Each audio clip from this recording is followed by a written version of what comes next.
mi audio. ¿Ahí estoy bien? Ya, ok, muy bien, muchas gracias. Okay, entonces, ¿empezamos a qué hora? Ya, pues, son las 8:30, entonces, ya, ok, perfecto, cuando quieras, gracias.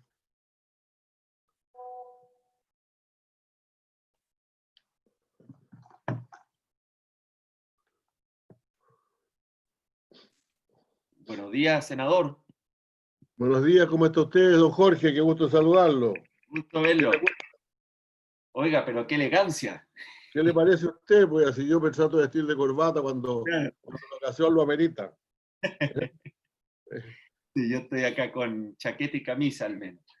Oiga, senador, ¿le parece que parto introduciéndolo ahora, saludando aquí a los alumnos y a los Sí, integrantes de bueno, la... yo entre tanto estoy buscando y no consigo a quién encontrar, voy a encontrarlo luego seguramente. ¿Ya?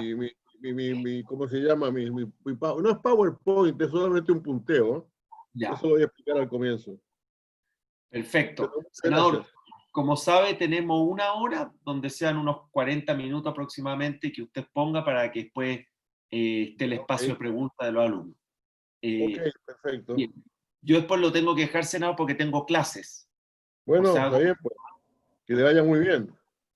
son las últimas ya. Bueno, Ok. muy buenos días a todos. Quiero comenzar saludando al teniente Manuel Provis, al subdirector de la Academia de Guerra, teniente coronel Jaime Castro, jefe de Departamento de Estrategia y Geopolítica, el director y jefe de el director, perdón, senador, y el jefe de extensión tuvieron que salir por la emergencia sanitaria.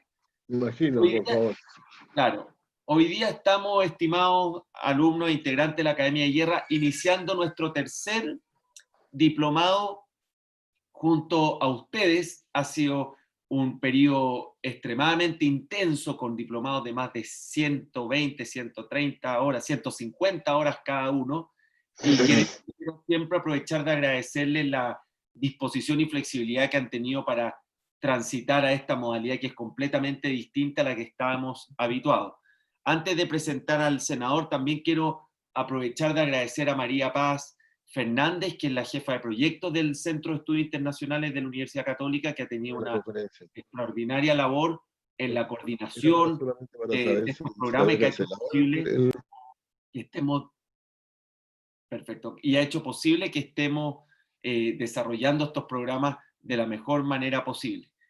Aprovecho, mientras tanto, de presentar al senador. El senador José Miguel Insulza es abogado de la Universidad de Chile y posee un máster en ciencia política de la Universidad de Michigan. Se ha desempeñado como ministro de Relaciones Exteriores, como ministro secretario general de la Presidencia y como ministro del Interior. No tenemos tantos casos en Chile de esta suerte de triministro. En 2005 fue elegido secretario general de la Organización de Estados Americanos, cargo que ocupó por 2 periodos, hasta el 2015. Actualmente es senador por la primera circunscripción Arica y Parinacota por el periodo 2018-2026. Ha sido presidente de la Comisión de Relaciones Exteriores del Senado y, lo más importante, es consejero del Centro de Estudios Internacionales de la Universidad Católica. Hace ya varios años, senador, y ha sido un activo miembro y promotor de las distintas iniciativas del centro. Así que los dejo con alguien de la casa. Senador, muchas gracias por darse el tiempo hoy día para compartir sus reflexiones con los integrantes de la Academia de Guerra. Muchas gracias, Jorge. Un gusto estar acá nuevamente, porque en realidad alguna vez estuve también en un evento como este, hace ya varios años, de hace unos 5 o 6 años, de inauguración de un diplomado de ustedes. Así que muchas gracias por su atención, muchas gracias por la invitación, y muchas gracias al Centro de Estudios Internacionales de la Universidad Católica, en el cual, como se ha dicho, participo y trato de participar todo lo que puedo, a pesar de las actividades que tenemos.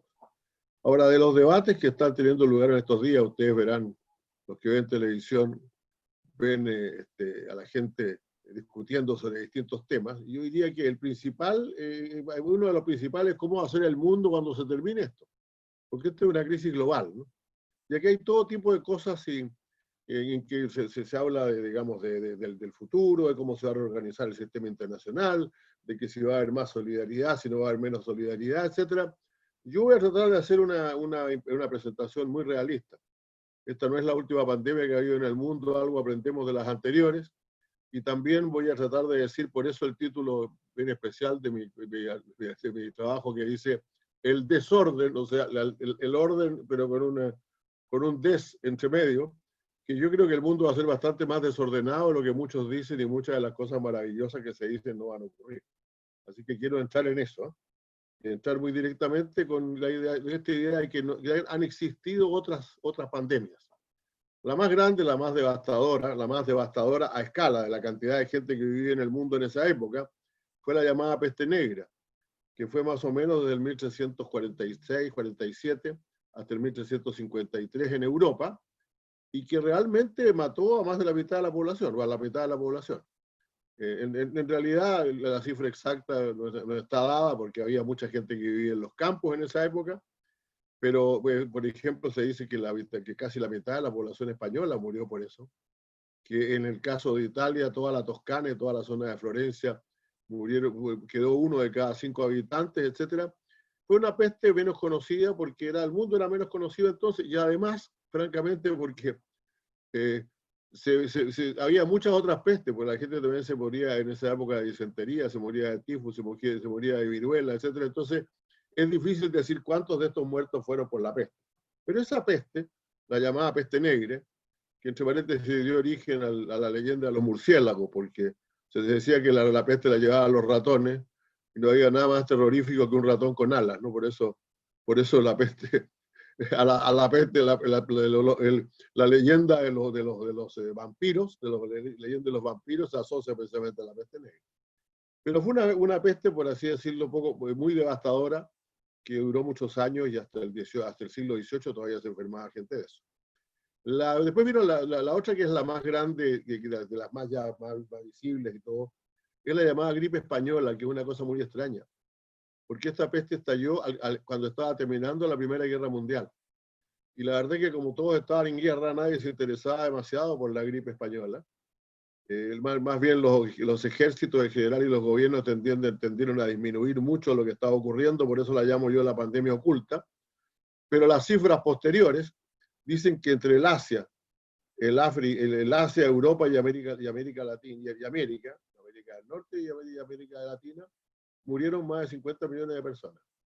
Para que nos ubiquemos en eso, si las cifras en Europa son 40 millones de personas, 40, 50, en toda la guerra murieron 50, en toda la Primera Guerra Mundial murieron 25 millones de personas, incluyendo soldados y no combatientes. Entonces fue mucho más grave desde el punto de vista mortífero. Pero la verdad es que nunca se habló mucho, y yo lo que digo siempre para no cansarlos en esto, es que hay un famoso libro de Margaret Atwood sobre Margaret Macmillan, que se llama París 1919, que es un volumen, un tratado sobre la conferencia de paz de Versalles y todo lo que pasó en los gobiernos, en los protagonistas y en esa reunión, y no se menciona nunca. Se habla de la famosa gripe española, que para hacer justicia no nació en España, no sé por qué se le llama la gripe española. Así que pestes hemos tenido, y gripes hemos tenido, y extensas, pero esta es la más global y es la más difundida, sobre todo, aquella de la cual más se va a saber, porque sanitariamente no es la más mortal, pero las consecuencias pueden ser mayores, porque la extensión global tiene una extensión global en un mundo de 7.500 millones de habitantes. Para que nos ubiquemos, cuando se dice que en Europa murieron 50 millones de personas con la peste negra, un poco más fue, creo yo, en realidad, en ese momento Europa tenía 150 millones de habitantes. Hoy día tiene como 500 millones. O sea, estamos hablando de una extensión global mucho. Una visibilidad por es la peste de la globalización. Esta es la crisis de la globalización, en medio de una globalización que es económica, que es política, que es social, que es estratégica, que es cultural. Esta peste está ciertamente mucho más visible y va a dejar mucho más huellas entre nosotros. Ahora vamos a hablar un poco de lo que viene después, que son precisamente esas huellas, ¿no? Ahora, cuando hablamos de qué va a pasar después de la crisis, hay que partir con una premisa muy fundamental, y es que aquellos que se llaman los mayores posibles efectos de la pandemia en realidad venían desde antes. Y la pandemia los ha agudizado. Para empezar, estamos en lo que se llama la tercera o la cuarta revolución industrial. La tercera revolución industrial se caracteriza por la digitalización. El mundo es digital hoy día.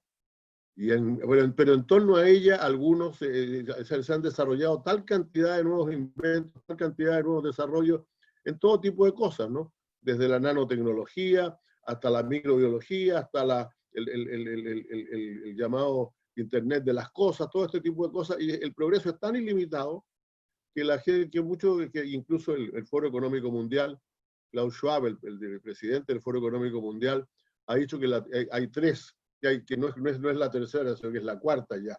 Que la tercera fue cuando nacieron las computadoras y los digitales, y en la cuarta en realidad es cuando se produce toda esta expansión inmensa del conocimiento en todas las áreas distintas. El progreso entonces es ilimitado. Las diferencias entre países se van acrecentando, pero eso también ocurría desde antes. O sea, no olvidemos, por ejemplo, que la elección del presidente Trump es posterior al Brexit. Y los problemas entre la India y China vienen de mucho tiempo. El nuevo papel de Rusia, que ya superada la etapa soviética, pareció vivir un periodo de cierta democratización, pero hoy día ha vuelto a ser lo que eran los tiempos. No digo yo no voy a comparar a Putin con Stalin, pero el concepto del despotismo asiático parece estar muy presente en Rusia. En Europa también los problemas, repito, lo que decía antes, los problemas empezaron antes, el disgusto con la Unión Europea, el surgimiento de nacionalismos nuevos, y por lo tanto las diferencias entre países se han ido acrecentando desde antes de la pandemia, ¿no? La pandemia los está agudizando, los puede agravar, pero en ningún caso son cosas que hayan surgido solamente por la pandemia. Sigamos, por favor. Ahora, ¿cuáles son los principales rasgos de esta situación? Primero, la globalización está continuada, está cuestionada. Este era un proceso a toda velocidad, pero para decir las cosas como son hoy día, la velocidad del comercio mundial, desde antes de la crisis, es la mitad de lo que fue en la década pasada. Es más lenta, hay todavía un proceso de gran globalización, y no lo olvidemos ahora, porque hay la creciente dependencia de unos países de otros y las cadenas de valor subsisten. O sea, si ustedes miran, por ejemplo, qué pasó esta pandemia con las máscaras y los aparatos de respiratorio, bueno, las máscaras, el 70% de las mascarillas se fabricaban en China, bueno. Y la mayor parte de los países no fabricaban mascarillas porque las importaban de China y eran más baratas. Cuando China cayó en la crisis, entonces se encontró hubo una escasez de mascarillas tremenda hasta que se empezaron a fabricar, o ya fue cediendo la crisis en China y se volvieron a exportar. Eso es lo que hablamos en concreto cuando decimos hay una creciente interdependencia, aunque la globalización esté cuestionada y a mucha gente ya no le gusta como antes. Encuentra que sí puede haber acelerado un poco el comercio y la producción, pero que al mismo tiempo ha aumentado las diferencias y las desigualdades entre países y entre personas. Hay nuevas tendencias proteccionistas. ¿Qué quiere decir esto? Que ya los países que crearon la globalización, Estados Unidos sobre todo, ya está en otra cosa, están mucho más en defender lo propio, en usar los mecanismos económicos internacionales que Estados Unidos mismo creó, porque es el padre de la Organización Mundial de Comercio de Estados Unidos, y sin embargo Estados Unidos está más bien por dejar de lado muchas de estas cosas y por proteger su economía sobre la base de esas acciones. Enseguida hay movimientos antiglobales, yo le pongo ahí de izquierda y de derecha. No sé si ustedes se recuerdan que hay una cosa que se llamaba los indignados, por ahí está más adelante en mi minuta. Los indignados eran la gente que salía a protestar contra la globalización, que boicoteaba las reuniones de los organismos internacionales económicos, etcétera, sobre la base de una agenda fundamentalmente de izquierda.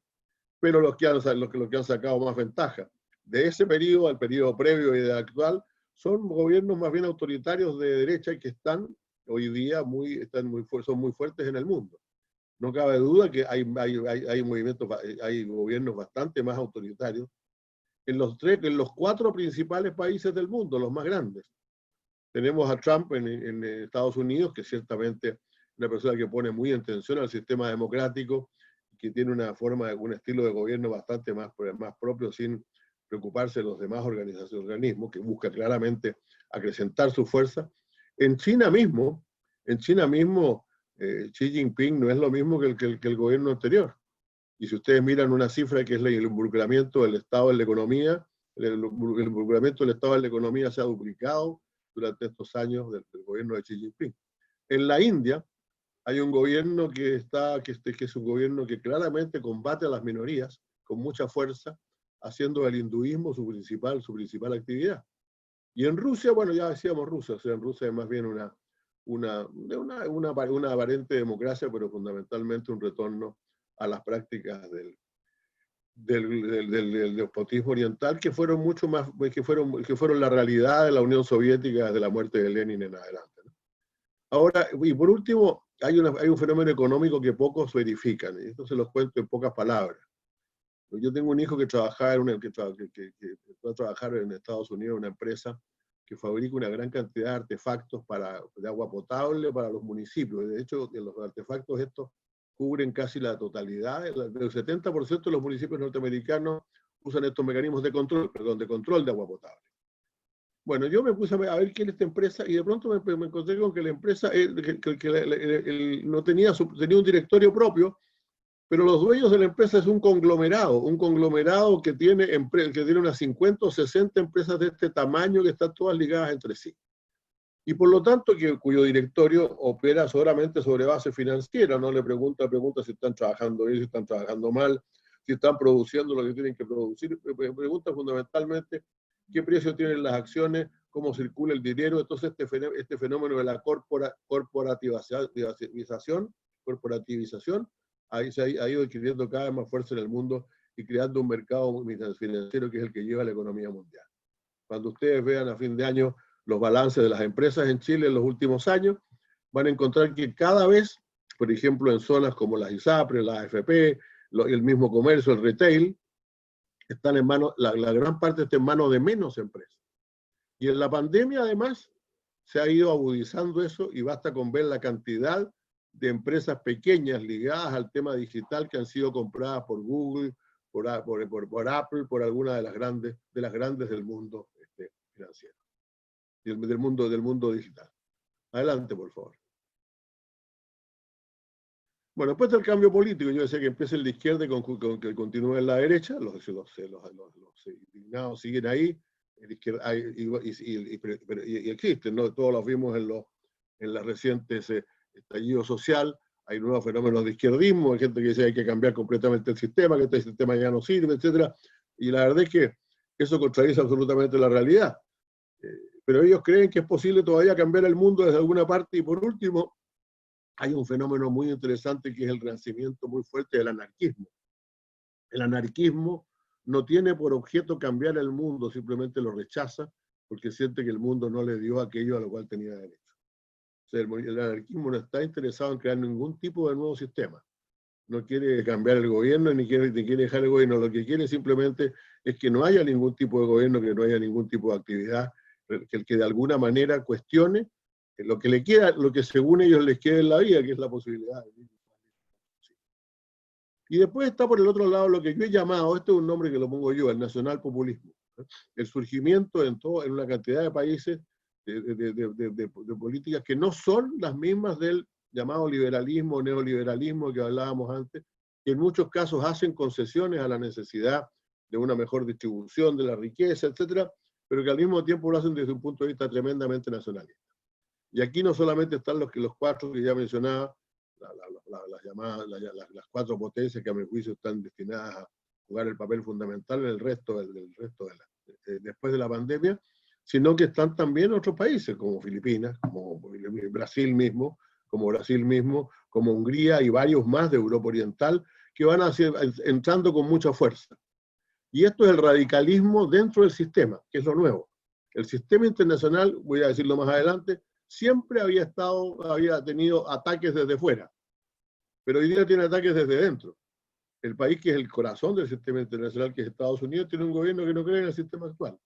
Y ese radicalismo creo que proyectado dentro del sistema es una nueva característica de lo actual.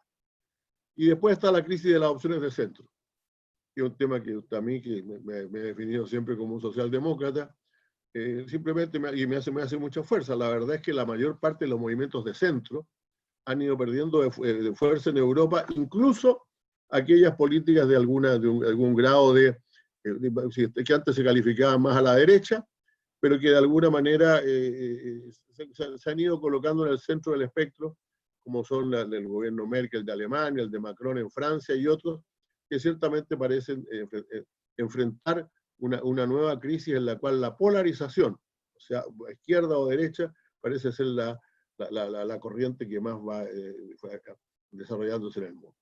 Sigamos, por favor. Ahora, vivimos además, esto es importante decirlo, y todavía estoy en la parte después de la crisis, pero estoy todavía hablando de las cosas que pasan ahora, la peor crisis económica después de la posguerra. La economía, hay un título del Economist de hace unos días que me pareció estupendo, pensando que se refería a China, ¿no? Pero se llama, el título es La economía del 90%. O sea, cuando todo esto termine, ayer el Banco Central dijo que la crisis económica en Chile podría llegar a un 7,5% del PIB, 5,5 a 7,5. En otros países es mucho más. Y no solamente esto, sino que la gente, esta es una crisis de magnitudes que no se vivían antes, que ocurre después de otra crisis, la del 2008, que ya se decía era la más grande de los últimos 50 años. O sea, la magnitud de la caída económica de este mundo es importante, es necesario considerarla. La extensión en el tiempo, decimos 7,5 menos este año, muchos hablan de una crisis en V corta, que cae fuerte y sube fuerte. Eso no es tan claro. Eso no es tan claro. Lo más probable es que esto sea más bien una L, o sea, cae fuerte y después se va poco a poco levantando, o bien una W con subidas y bajadas, ¿no? La magnitud de la caída y la extensión en el tiempo son fenómenos muy fuertes, y con ello la desglobalización. Ya les decía, el comercio mundial está a un ritmo que es casi la mitad del que tenía antes, ¿no? Y no ha mejorado ahora, a pesar de la dependencia de nuestro país, que no hay que confundir, del comercio internacional, del comercio exterior. Muchos países están retrocediendo en materia de comercio exterior, o por último, en los grupos grandes de países, como la Unión Europea, comerciando más entre sí mismos. Ahora, aquí una palabra que es clave es neoliberalismo, que es una palabra que se usa mucho, y que la usa mucho la izquierda y que se usa mucho de manera peyorativa. Yo quiero decir qué entiendo yo por el neoliberalismo, qué es lo que es el neoliberalismo. Hasta 1929, en la economía capitalista mundial, economía de mercado, tenía un diseño de carácter liberal, es decir, la idea de que los mercados de alguna manera definen todos los problemas, que mientras menos Estado se tiene mejor, que el Estado no debe intervenir en la economía, etc. A pesar de la Revolución Rusa, esto permaneció hasta la gran crisis del año 29. Después de la crisis del año 29, la economía de mercado siguió existiendo frente, y más aún después de la guerra, frente al comunismo y frente al fascismo. Y la verdad es que se definía fundamentalmente como lo que yo llamaría una forma de liberalismo encapsulado. Es decir, el mercado seguía funcionando, pero el Estado ponía algunas normas dentro de las cuales resolver los tres problemas que el gran economista liberal John Maynard Keynes definió como los problemas de la economía de mercado. Que dijo, mire, el mercado arregla todas las cosas, dijo en alguna ocasión, menos el pleno empleo, la distribución del ingreso, y posteriormente agregaría las grandes crisis que se producen en la economía global, los desbalances, ¿no?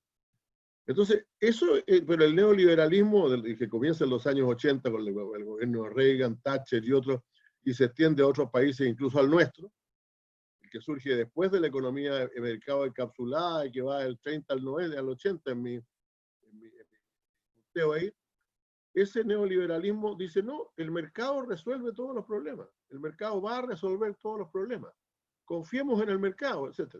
No, que el Estado no tiene nada que hacer en la economía, no tiene nada que invertir, no tiene nada que corregir, no tiene nada que redistribuir, no tiene nada que regular. Y la verdad es que eso ha producido un desbalance importante en la economía mundial. ha producido un desbalance muy grande porque naturalmente los que tienen más recursos, los más impetuosos, han ido creciendo en las economías mundiales, y aquí uno generalmente, como vivimos en esta parte del mundo, piensa en los norteamericanos siempre, pero resulta que si ustedes miran al mundo asiático, la mayor parte de las grandes oligarquías en el mundo asiático son de origen chino. En Filipinas desde hace mucho tiempo, el ingreso chino en Birmania es también bastante conocido. ¿Para qué hablar de las disputas económicas que existen entre China y el resto, y el sudeste asiático, etcétera? Porque hay un cambio fundamental, un desajuste global en que aumenta de manera creciente la acumulación y la desigualdad. En cifras globales, si en los años del capitalismo encapsulado, la ganancia, los recursos globales se repartían entre un 60% o 50%, incluso menos en algún momento, para el capital y el resto para el trabajo. Hoy día la distribución es 75% para el capital y 25% para el trabajo. Esa es la realidad. Estas son cifras gruesas que yo dije, ustedes la pueden buscar después, pero no tengo tiempo para mucho, no tenemos mucho tiempo para eso, ¿no? Ahora, por lo tanto, esto produce este agrandamiento de las tensiones globales. La gente sabe que hay globalización, muchas veces entiende que eso va a quedar, pero no está contento con lo que le produce. Y aquí vamos a considerar entonces la realidad de la situación posterior. Adelante, por favor. Primero, yo creo que lo que es claro cuando hablamos de la situación del mundo después de esto, que es lo que llamamos el fin de la hegemonía. O sea, digámoslo, y más allá, no lo quiero decir ni de ninguna manera crítica, ni mucho menos como una realidad que probablemente ordenó el mundo muy sustantivamente durante muchos años. Nosotros hemos vivido durante los últimos más de 50 años, yo diría no, más aún, desde los años, desde mediados de los 40, un periodo de hegemonía, fundamentalmente la mayor economía mundial, que era la economía norteamericana, que construyó además, vamos a verlo después, un orden global a su imagen y semejanza. Bueno, Estados Unidos hoy día todavía tiene el 25% de la economía mundial, no lo miremos en menos. Tiene el 40% del gasto militar mundial. Y su propuesta política ha decaído bastante, fundamentalmente por los defectos, los problemas que enfrenta la democracia americana, pero sigue ahí. Ahora, esa es la realidad del mundo, si la miramos en una foto de hace unos 2 o 3 años atrás. Pero naturalmente eso ha cambiado sustantivamente, y ha cambiado porque Estados Unidos, al comenzar este periodo, tenía una capacidad hegemónica, tenía una vocación hegemónica y tenía tentaciones hegemónicas de intervenir en distintas partes del mundo. Hoy día muchas veces subsisten las tentaciones, no se ha apagado la idea del destino manifiesto, no se ha aplacado nunca, pero la capacidad hegemónica de Estados Unidos es mucho menor por el surgimiento de otras fuerzas que son bastante nuevas, ¿eh? Si ustedes miran las cosas que yo mismo escribía a fines de los años 90, a fines de los años 80, a fines de los años 80 las potencias mundiales, los que iban a desafiar el predominio norteamericano, eran la Unión Europea y el Japón. De China no se hablaba. Ahora, ¿qué pasó después? Porque Estados Unidos pasó a predominar de nuevo tremendamente, fundamentalmente por su dominio total sobre la economía digital. Pero la economía digital hoy día es, por así decirlo, un coto de enfrentamiento fundamentalmente entre Estados Unidos y la nueva potencia que es China. Que mientras Estados Unidos destinaba gran parte de sus recursos, de su excedente a fortalecer su capacidad militar, China también fortaleciendo su capacidad militar, sin embargo destinaba gran parte de estos recursos a desarrollar su capacidad tecnológica.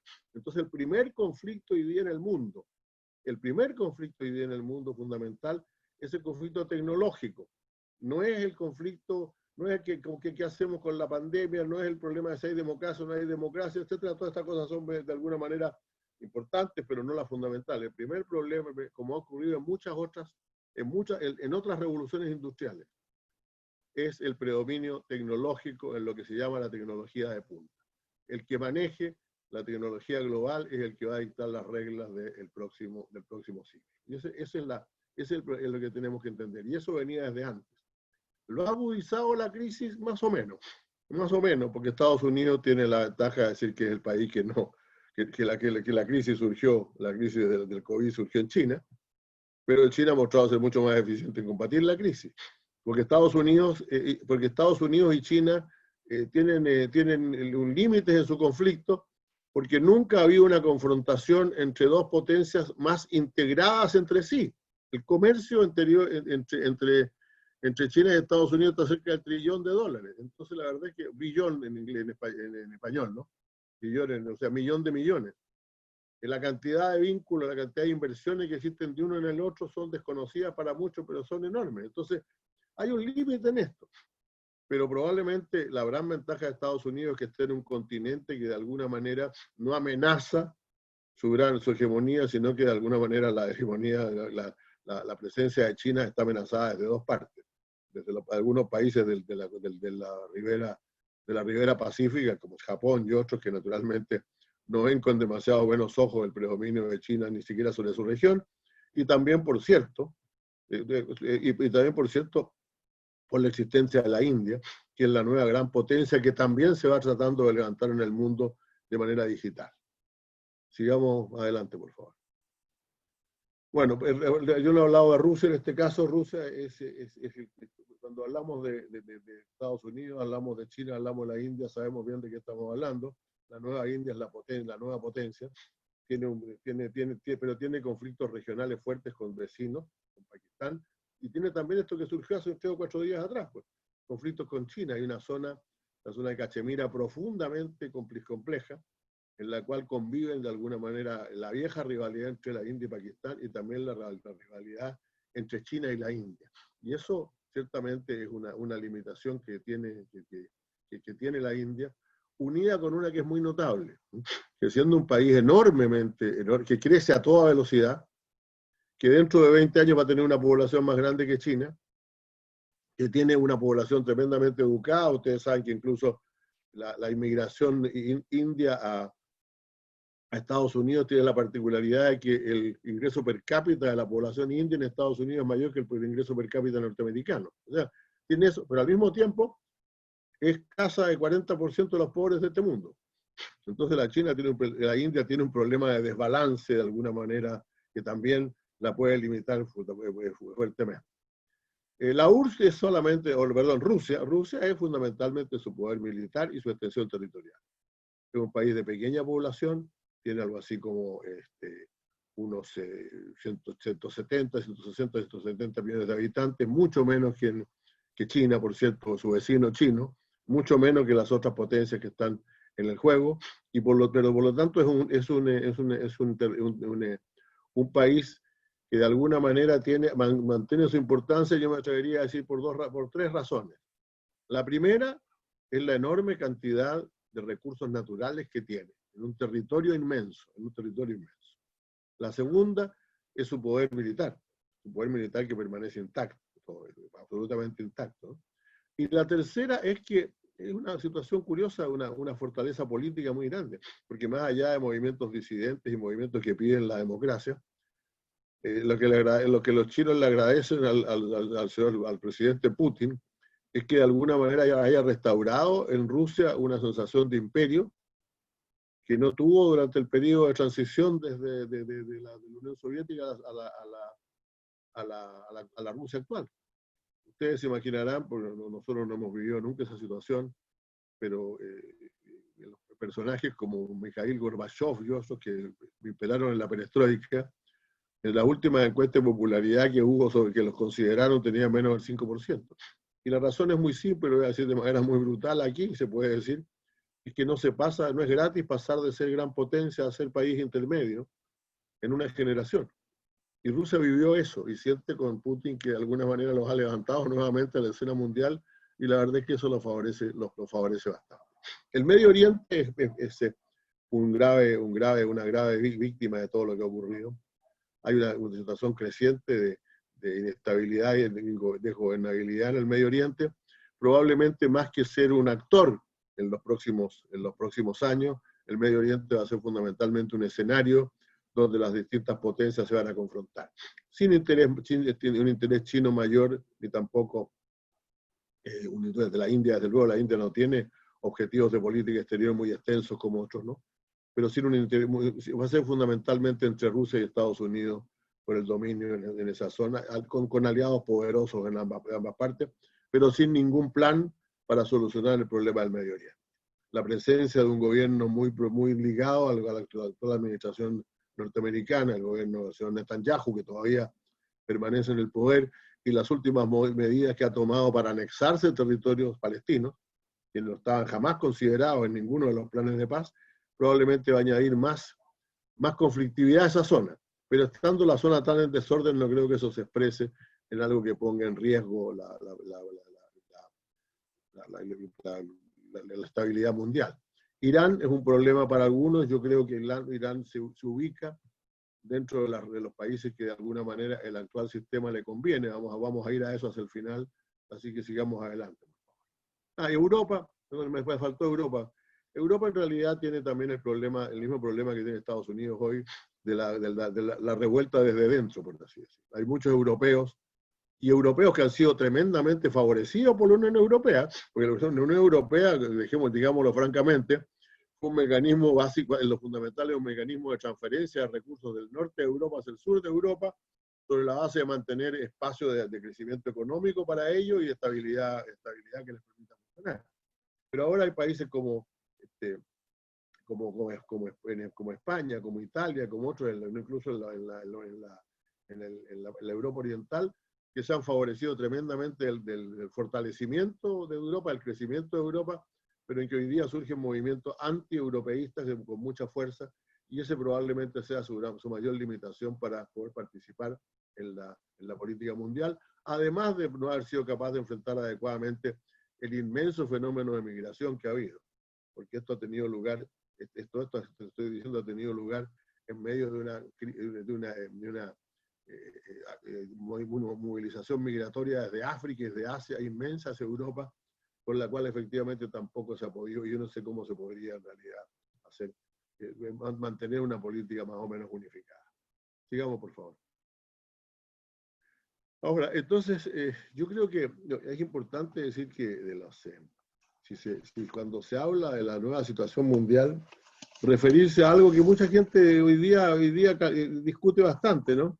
Que es el sistema internacional.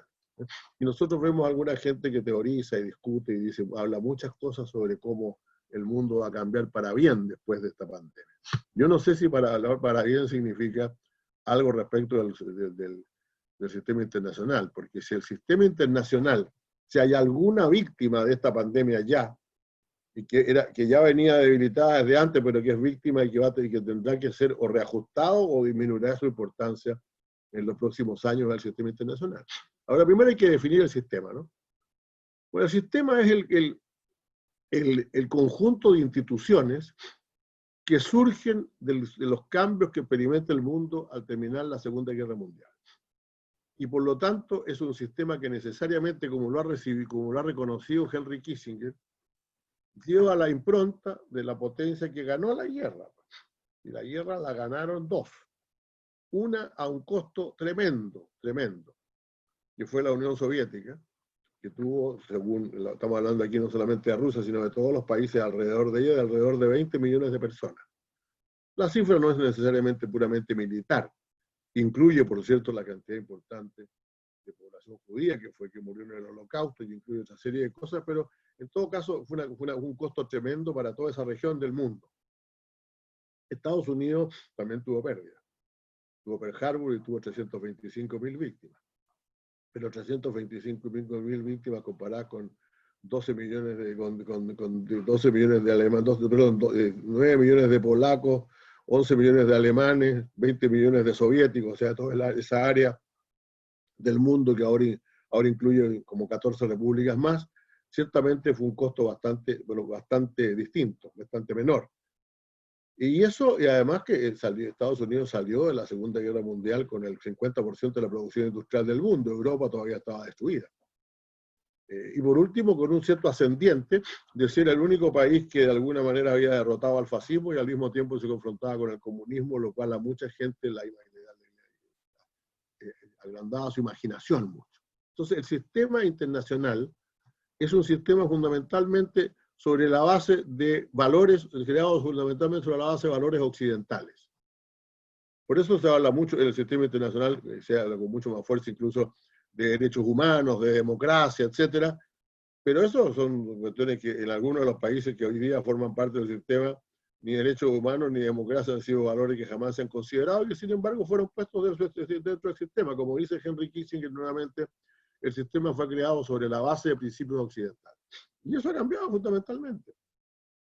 Y el sistema además tiene una segunda falla, que es que hay que distinguir. Las organizaciones internacionales no son organismos supranacionales. No es que por encima de Chile o de Argentina esté la Organización de Estados Americanos, ni por encima de ninguno de las grandes potencias estén las Naciones Unidas. El sistema es un sistema multilateral, no supranacional. Es un sistema que es regido por sus Estados miembros. Y lo que los Estados miembros no quieren que se haga, sobre todo los grandes miembros, no se va a hacer. Y eso lo ha demostrado la crisis actual. Eso lo venía ya demostrando la crisis, pero si ustedes miran hoy día, qué es lo que ha pasado en la pandemia, para hablar de cosas concretas, bueno, el Consejo de Seguridad de Naciones Unidas ha guardado silencio frente a la pandemia, que solo ha sido interrumpido por los intentos de Estados Unidos de culpar a China de haber creado la pandemia. La Organización Mundial de la Salud empezó con un fuerte respaldo, fue luego criticada y después asume un rol más secundario, también amenazada por la administración Trump, porque la mayor parte del sistema internacional lo financia los grandes países y sobre todo lo financia, y el primero de todos estos es Estados Unidos. En la Organización Mundial de Comercio, la Organización Mundial de Comercio fue como el pic de la globalización, un mecanismo para arbitrar los temas de comercio en el mundo y ampliar cada vez más el libre comercio entre distintos países. Hace pocos días su director consideró necesario, en medio de esta caída fuerte del comercio mundial, de anunciar su renuncia al cargo antes de cumplir su periodo. El famoso G7 y el G20 han carecido de toda trascendencia. La reunión de primavera del Banco Mundial y el Fondo Monetario Internacional termina con un breve comunicado que reconoció una grave crisis y pronostica una fuerte recuperación para el próximo año, que no está tan claro que se vaya a producir, y se va a reunir de nuevo en octubre próximo. Los organismos regionales también, para que hablamos de América Latina, los organismos regionales están prácticamente fuera de acción. Ahora, va a cambiar el sistema porque muchos de esto dicen lo que necesitamos es una gobernanza mundial. La verdad es que aquí nuevamente me remito a Kissinger, que es una persona a la cual admiro mucho por su agudeza internacional, que cuando se hizo la distensión entre Estados Unidos y la Unión Soviética, puso muy claramente en blanco y negro que la Unión Soviética iba a entrar a eso, porque cuando era una potencia dominante en ese momento, le convenía que el orden internacional se quedara como estaba, no que cambiara. Pues. No le interesaba que cambiara, le interesaba que se mantuviera. Y precisamente la molestia que existe en todo el establishment norteamericano con la política exterior de Trump, es que Trump quiere cambiar un sistema internacional que muchos norteamericanos sienten que les conviene, a pesar de que se han sobreextendido demasiado en él, eso es cierto, y tendrán que redimensionar. Por lo tanto, es mucho más posible, en términos realistas. Yo francamente creo que yo me puedo definir como una persona que es realista, o sea, que mira la realidad tal cual es, no como uno quiere que sea. La realidad tal cual es, no es que a mí me guste. Yo creo que la supranacionalidad y el multilateralismo real no están en la agenda de un mundo más empobrecido o más complicado en los próximos años. Por el contrario, sigamos adelante, por favor. Perdón, voy a terminar aquí, voy a hablar un poco de América Latina. Por el contrario, yo creo que, dado que ciertamente que el sistema internacional va a persistir, se va a convertir probablemente en un lugar de negociación y de confrontación entre algunos de los grandes actores de los cuales hemos hablado ahora recién, en todo este periodo. Pero no va a cambiar para crear una gobernanza global que mande a los demás países. Pues. Si el único mecanismo supranacional que existe en realidad en el mundo es el Consejo de Seguridad de Naciones Unidas. Y ahí tienen derecho a veto China, Estados Unidos, Francia, Inglaterra y Rusia. Por cierto que hace mucho tiempo que hay quienes dicen que tienen que estar, la India tiene que estar ahí. Probablemente eso no va a ser posible porque a China no le interesa que la India entre a competir con ellos. Pues. Estados Unidos va a insistir en mucho porque busca en la India un aliado contra China. Pero China tiene derecho a veto y probablemente Rusia también lo acompañará. Y por lo tanto, estoy dando este ejemplo porque es lo que va a pasar en el sistema hacia adelante. Es lo que va a pasar. Este va a ser un sistema inestable, ya no hegemónico. Estados Unidos no conservará la hegemonía sobre el sistema, tendrá que compartirla con China, probablemente con la India también, a pesar de que entre la India y China hay una disputa del mismo territorio. Por cierto, lidiar con el tema ruso, que sigue siendo fundamental desde el punto de vista nuclear, y con menos recursos y menos voluntad interna para hacer hegemonía. Por esa razón, aquí yo llego antes de entrar a lo de América Latina, a esta idea que decía al comienzo. Esto no va a ser un orden global, va a ser un cierto desorden global, con distintos países disputando hegemonía y al mismo tiempo con una contienda por el tema del predominio tecnológico que hace muy fuerte. Y que se extiende también al terreno armamentista. O sea, ciertamente hoy día Estados Unidos es 40% de la producción de armas del mundo, pero China ha ido haciendo crecer sus fuerzas también. Estados Unidos, la Rusia conserva su potencia nuclear, y la India también es parte del club, aunque con mucho menos interés. La India está más dedicada a lo interno. Yo creo que China va a seguir va a ser un actor un factor de estabilidad, más que un factor de conflicto. Los chinos han obtenido una parte importante de su logro. Todos los historiadores chinos dicen, yo estuve en China cuando se produjo el retorno de Hong Kong a China. Hoy día tiene muchos problemas, pero que China no lo va a soltar jamás. Y recuerdo perfectamente que cuando viajábamos inmediatamente después de eso, desde China a Singapur, había un diario ahí en el avión que se llama el Straits Times, que es como el Times de Londres, pero asiático. Un diario tremendamente conservador. Y decía en un titular gigantesco, China pone fin a 149 años de vergüenza.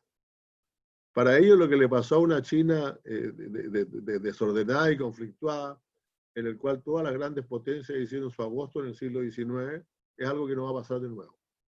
El tema de China es la riqueza y el poder. Hoy día tiene riqueza y tiene poder. Y por mucho que se pelee con Estados Unidos y que tengan problemas a veces con sus vecinos, a ellos les interesa este sistema internacional y no otro. No se ve por qué razón ni China, ni Estados Unidos, ni Rusia, ni la India, ni otros van a querer crear un sistema multilateral un sistema supranacional en el cual el mundo sea gobernado de otra manera. Probablemente haya más actividad internacional en temas como el comercio. Ciertamente van a haber más límites a la globalización. Todas esas cosas se van a concordar, pero serán siempre dentro del mismo esquema que no creo yo vaya a cambiar fundamentalmente. Ahora, bueno, falta lo último de América Latina. Yo puse la eterna promesa de América Latina. Hay una frase bien terrible que Stefan Zweig, el gran autor de biografía, el gran escritor, era alemán o austríaco, no estoy seguro, llegó a vivir a Brasil y dijo ahí cuando llegó que Brasil es el país del futuro. Los brasileños, cuando se quieren reír cuando les está yendo mal, como en este último tiempo, dicen que en realidad lo que Stefan Zweig dijo es que Brasil es el país del futuro y siempre lo será. Bueno, con América Latina en realidad se aplica mucho eso mismo, ¿no? A principio, hace menos de 3 años, no, menos de 5 años, una portada del Economist, pero esto no fue antes, fue hace unos 10 años atrás, una portada del Economist, de la gran revista británico-norteamericana, traía una imagen en la tapa del Cristo Redentor, que era un avión, era un jet que despegaba con los brazos abiertos hacia el cielo, señalando que ahora sí, ahora dice que le tocaba a América Latina. Pero y eso tenía que ver con lo que estaba pasando en la región, que crecía muy fuertemente. Estamos hablando entre los años 2000, entre el 2000 y el 2012, 2002 al 2012, que crecía fuertemente, que se desarrollaba mucho, que exportaba mucho y que al mismo tiempo disminuía sustantivamente su pobreza. En América Latina, 400 millones de personas, 80 millones de personas dejaron de ser pobres en ese periodo. Y eso realmente parecía, y había democracia en casi todos los países, etc. Eso se ha ido deteriorando sustantivamente, por eso yo hablo ahí de una buena década desperdiciada. Ustedes habrán escuchado ahora de la década perdida, se dice la década perdida son los 90, porque la economía latinoamericana no crecía nada. Bueno, en los 2000 creció mucho y no se hicieron todos los cambios que había que hacer para que siguiera creciendo. Entonces, ahora estamos más bien en una mala década, con crecimientos bajos y con populismos de distinto color.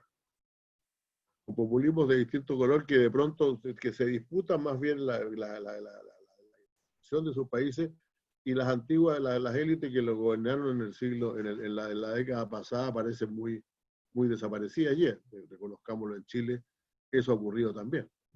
El multilateralismo latinoamericano hoy día ya casi no existe. Los dos organismos que se crearon para que América Latina tuviera su propia política exterior, que fueron la UNASUR y posteriormente y también una cosa llamada la CELAC, la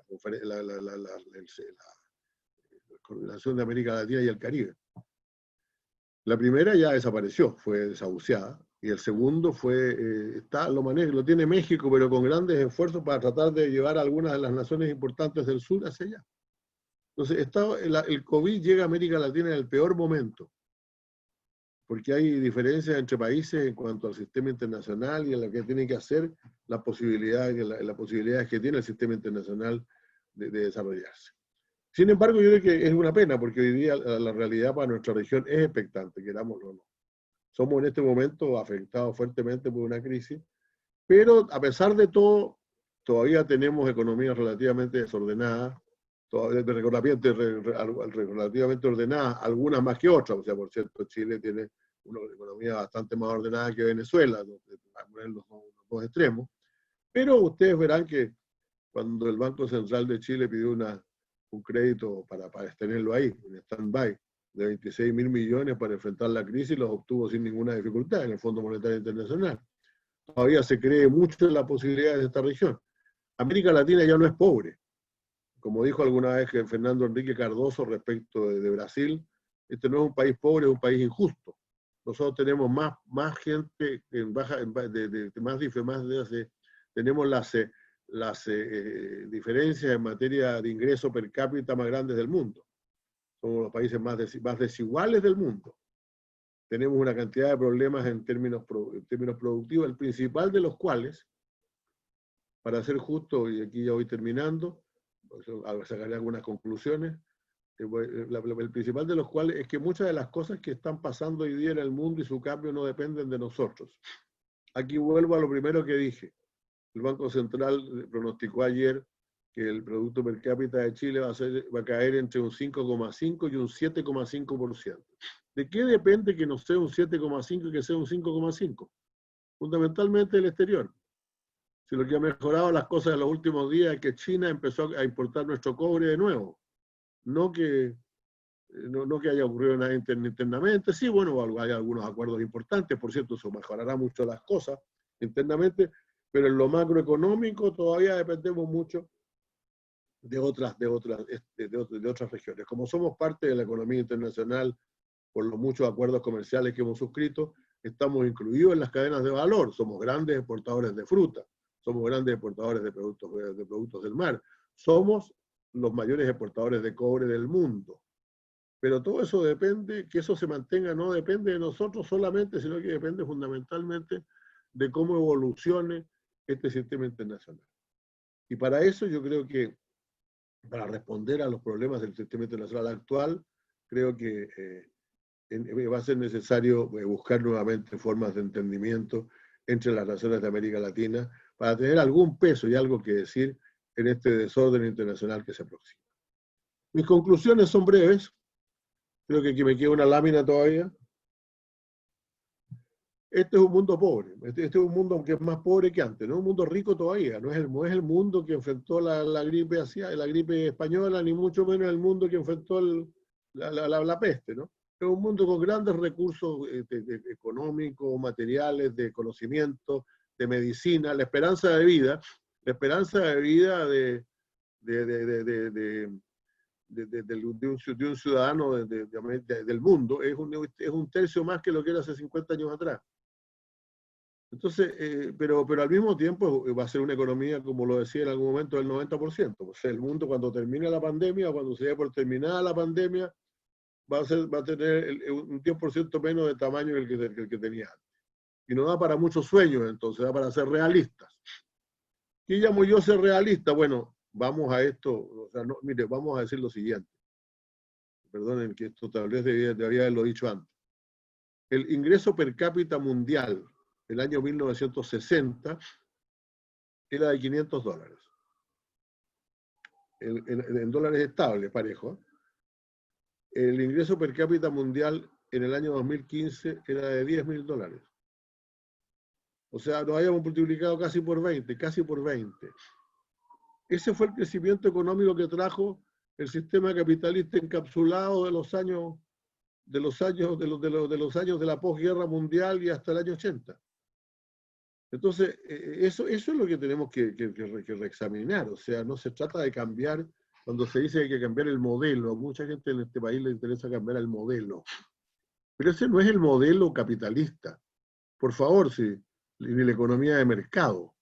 Si la economía de mercado, el mismo Xi Jinping se encargó de ir a la reunión del Consejo Económico, del Foro Económico Mundial en Davos hace 3 años atrás, y proclamar a China como la segunda economía de mercado del mundo.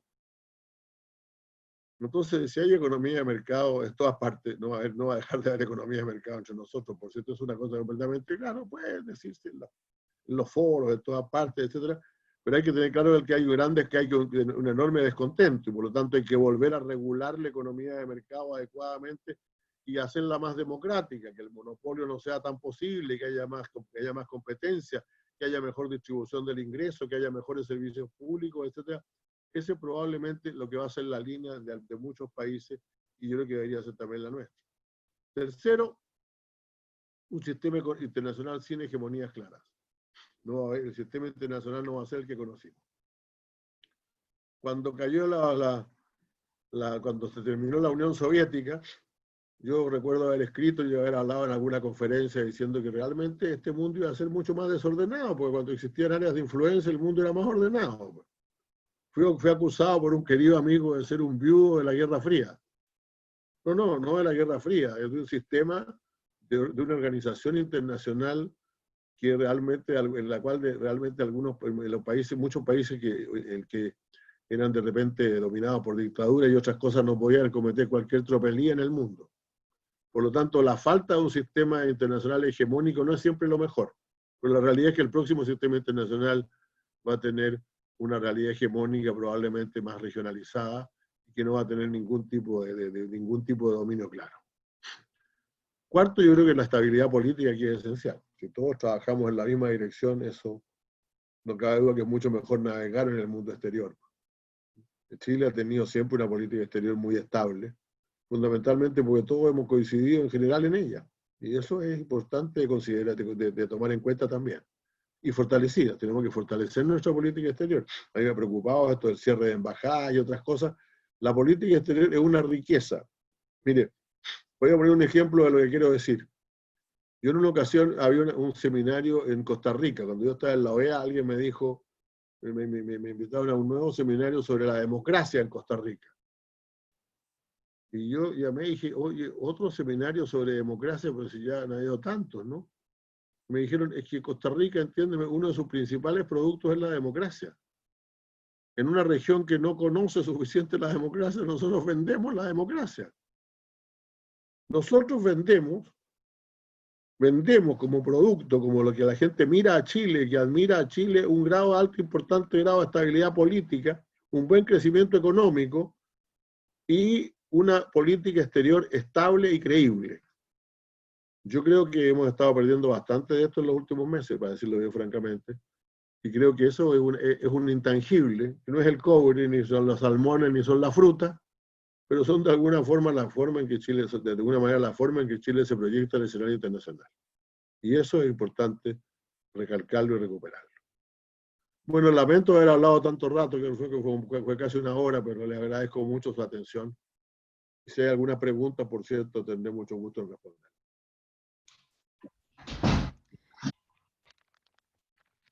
A ver, Senador, usted, ¿por qué no, María Paz? ¿Por qué no usted la palabra mejor? Yo sé que que comparto el ser propietario de esto con usted, pero usted, ¿por qué no va levantando no va pidiendo la sí, palabra? estamos bien justo con la hora, senadora, así que no sé si es que hay alguna pregunta o los alumnos puedan comenzar sus clases en un par de minutos.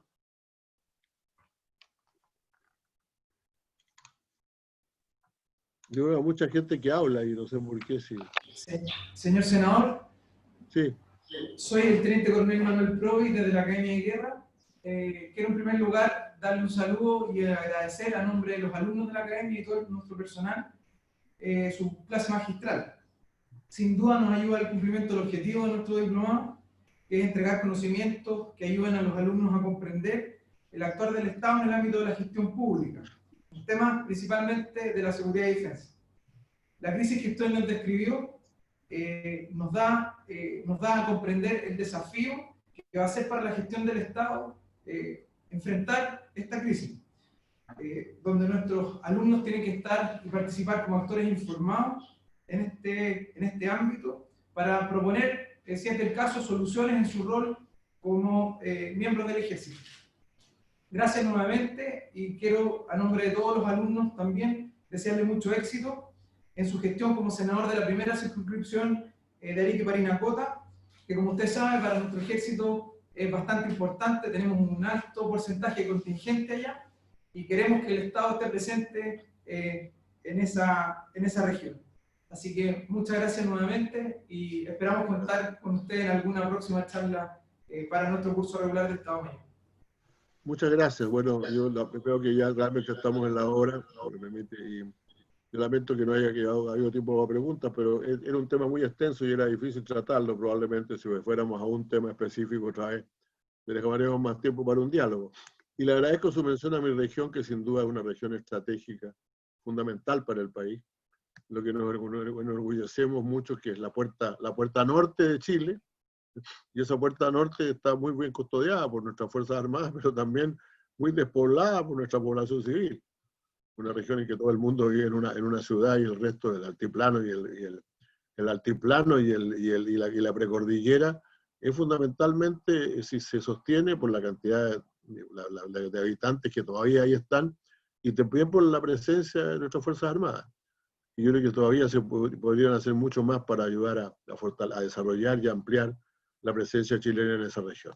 Así que muchas gracias, les mando un saludo muy afectuoso a todos, les deseo mucho éxito en su curso, y muy buenos días, gracias. Muchas gracias, senador. Muchas gracias a la autoridad de la Academia de Guerra. Muchas gracias a todos. Gracias, hasta luego.